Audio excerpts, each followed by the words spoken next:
Hey, good people. Welcome to Pep Rally Wednesday. We have made it to the halfway point. Let's just stop. Let's just acknowledge, because life has been lifing, okay? But we are here. It's Wednesday, and we can continue on. We shall continue moving, okay? Let's jump into it.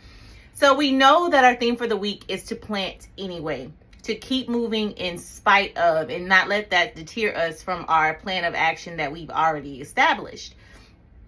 We talked about on Monday how the conditions don't have to be perfect for us to obey. They will not be perfect, but we still have to acknowledge the wind. We can recognize that the clouds are there, and we can make adjustments where adjustments need to be made, but we still have to plant what God has placed in our hands. And faith doesn't require us to ignore what's happening around us. It requires us to stop allowing the circumstances to make every decision for us. And for me, it's acknowledging the circumstances.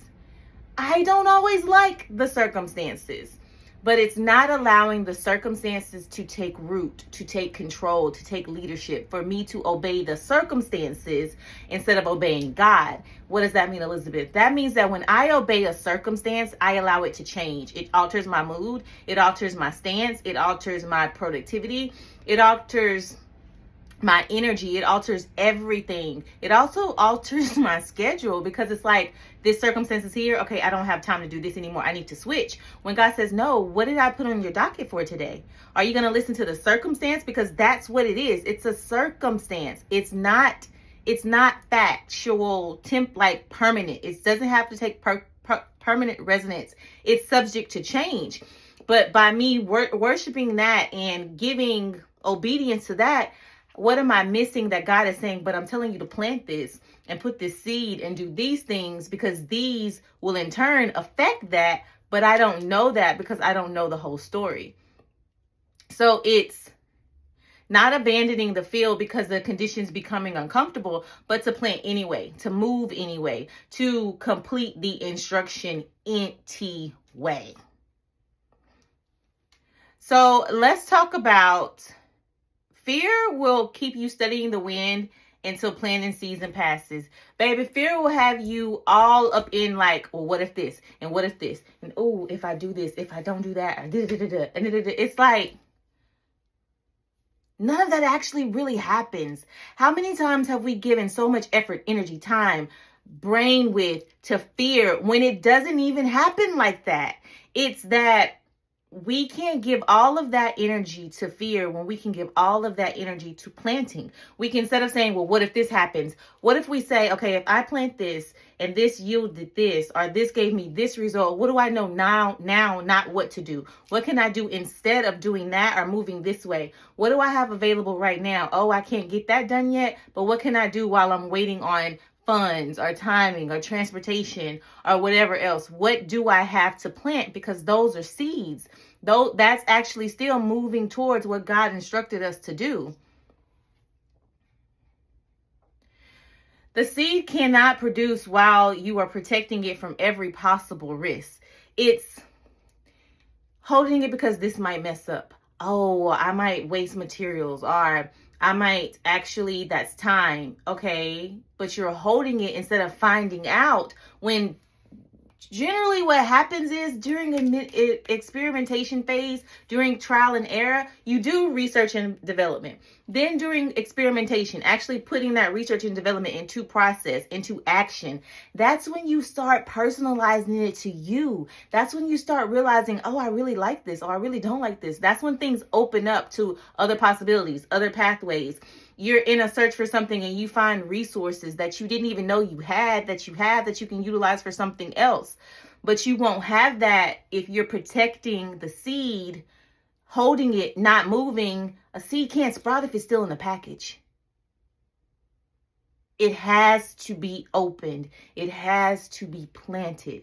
What soil are you planting what God gave you? Because God gave you the seed. It's up to you to plant it, to harvest it, to plant it, to nourish it, to take care of it, to water it. And then you have to take your hands off of it and let him do what he's going to do and bring it to harvest. But we can't start the process if we don't take the seed out the package.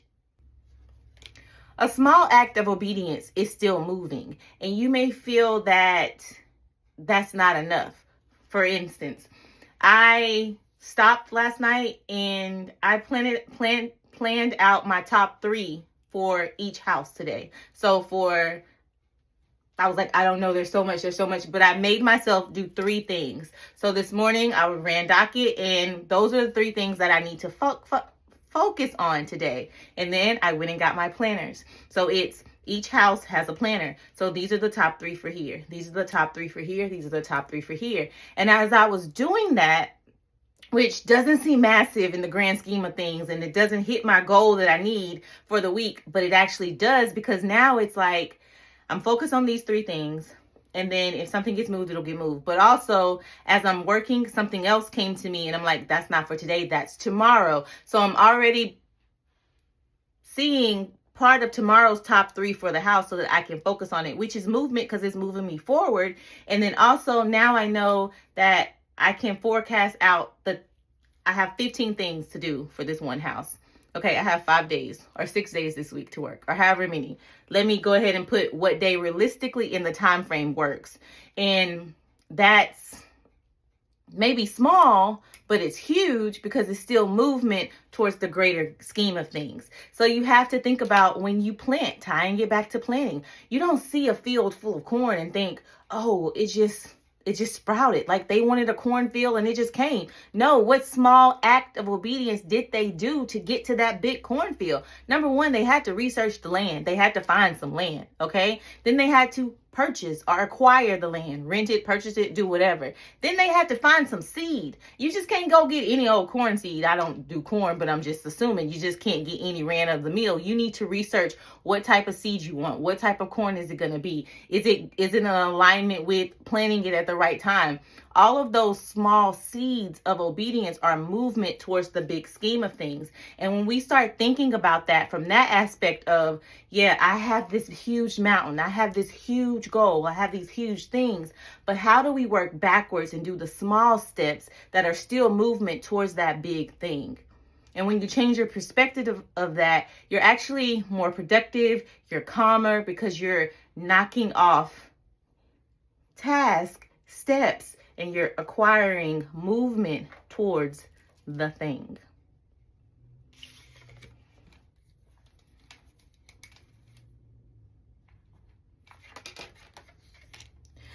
Stop asking today's seed to provide immediate evidence that the harvest is going to come tomorrow. We may put in work and not see a harvest for a long time. I honestly, personally have been faithfully consistent with posting, faithfully with consistency and showing up, faithfully with consistency of doing all of these things. And I feel like I haven't seen it in a lot of areas. Now, some areas I have seen, growth in mindset, growth in material. But as far as like finances and as far as like product sales and as far as like I'm still here, like I still see that. That doesn't mean that roots are not sprouting underneath. That doesn't mean that I'm not putting in reps so that whatever God is giving me, I will have the capacity to handle it. I'll have the framework. I'll have the SOPs. I'll have the strategies in mind to say, oh, this is how this is going to go because this is what I've been building and vaccine. Those are roots. Those are roots that are rooting so that when the harvest comes, it has some substance. It has something substantial to stand on, a foundation rather, and it won't just come and go, or it just won't hit you and you can't handle it. And then you also have to know that capacity, success likes speed. If God is going to give you something or he's prepping you for something, it's not just a one and done. He wants longevity with it. He doesn't want to give you something and you go backwards, but he also doesn't want to give you something and you don't have the proper containers to maintain it, to handle it, to store it. You don't just go pick all the corn and then just put it on the spot and be like, oh, we'll deal with that next week when we figure out all this. No, baby, the corn is ready. The corn says it needs to be harvested. And what you going to do with it? Therefore, you're going to misappropriate and mishandle your harvest because you haven't did the back things to get the roots down to where the roots need to go. Ask this question. Is the assignment wrong, or does the method simply need to be adjusted? I speak personally when I say I know the assignment isn't wrong. I know that, number one, God wouldn't put more on me than what I can bear. I know that God wouldn't give me an assignment, a mission that He didn't know I was capable of carrying and managing and fulfilling. Therefore, I have to turn inward and say, it's the method. It's me. It's, number one, do I believe and know that I can do what He's showing me that I can do? Number two, where do I need to tweak the systems and myself mentally, physically, emotionally, operationally, all of the leads to prepare for what He's showing me and he's having me to build and to carry and to bring a path. And when I look at it that way, it alters my stance. It alters my waiting. It alters my preparation. It alters my visibility on the things that I do see and how I even steward that. I've had those planners.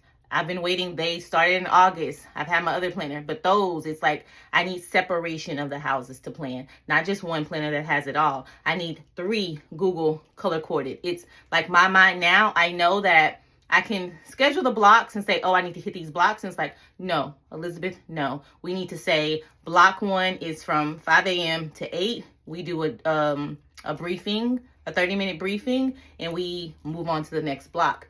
And within that block, what needs to get done? Because I'm showing up and I'm like, oh, I can do all of this. And I'm moving, but I'm not being as productive as I should be. I'm not being as productive as I need to be to align with the assignment that He's given me. So when I look at it that way and start tweaking and changing it to say, even today, it's like, there's something that happened this morning that threw me off. And as I was like mentally trying to get myself back in composure, I didn't stop. I didn't say, you know what, that's it, I need a break. It's like, let me breathe, let me decompress while I still move. And I had to stop at a stopping point and reassign something that was supposed to get done today to tomorrow's block. That's still movement, and that's still adjusting what I need to do for the assignment, but putting those systems in place. Because old self would have been like, no, I got to get back on track. And now I would have missed I would have threw all the blocks off for today.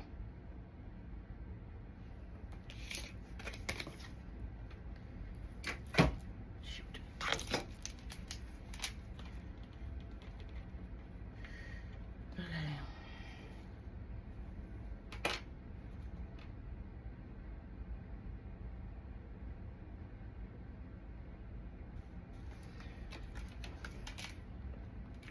What outcome must you release after you complete your part? Results. I can't, and I said it before and I'll say it again. I did the work. I studied the material. I created it. I let the Holy Spirit lead, God, and direct me. I put it out. I built the product. I did what I needed to do. I put that part out. And I can't control what happens after I release that. That part isn't on me. Obedience is on me.